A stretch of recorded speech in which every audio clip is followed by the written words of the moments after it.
So, Kingdom Hearts and female characters. Now the combination most jump to.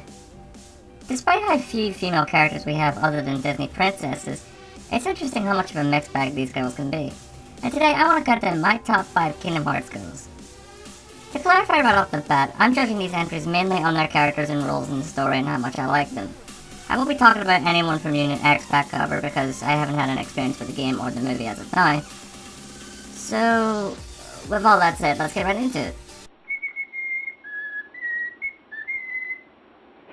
Surprise, surprise, we're talking about the most important female in the entire series, and she's essentially a plot device incarnate.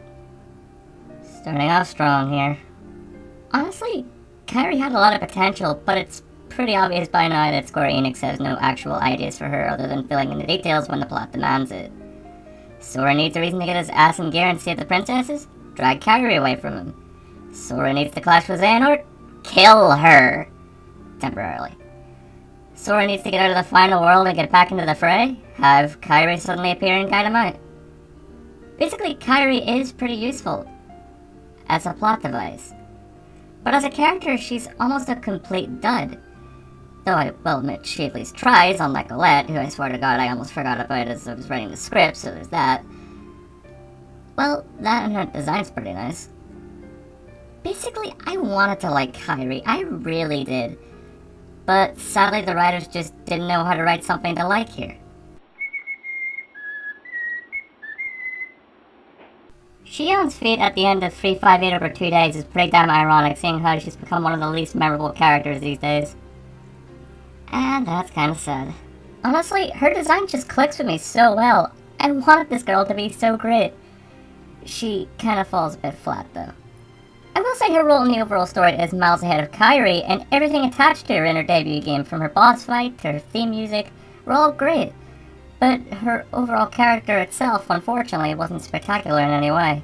She had so much potential with the circumstances her character was involved in, but ultimately ended up being rather forgettable.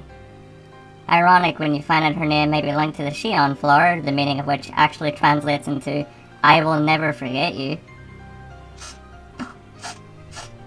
I'm not crying, you're crying! Naminé actually has a personality. We're finally taking some strides here. Naminé's progression from a reluctant tool being used by Marluxia through a chain of memories to standing up to him and even Diz in Kingdom Hearts 2 was a long journey, but a damn satisfying one. Her personality and design is a cute combination that makes her so likable despite having to be the one messing with the memories of Sora and technically Shion and Roxas. With everything said and done, I think I speak for us all when I say I want to hug this girl because of everything she's been through up to this point. I love water. I love the color blue. I love playing female characters. Of course my Birth by Sleep name is going to be Aqua. Putting aside how fun her magic-oriented playstyle can be, I love how much of a team mom Aqua is and how calm and composed she is for most of the story in Birth by Sleep. In her appearances in 3, I loved Aqua's bitter, sadistic side as a villain and how much it greatly contrasted Aqua's personality before becoming corrupted. By the time 3 ended, I basically loved both versions of this girl, if you couldn't tell. I think we should move on to number 1, like, ASAP, because, to be honest, I'm trying so hard not to mention those damn legs and that ass and how it all combines to make a 10 out of 10 waifu that I want to marry and spend an eternity with. Give me a second.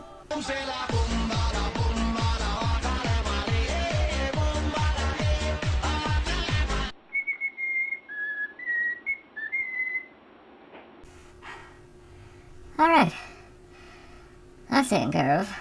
So, now we can get to the top of the list. Who am I gonna talk about now? Oh, you're so much fun to watch. Oh, fuck. Alright.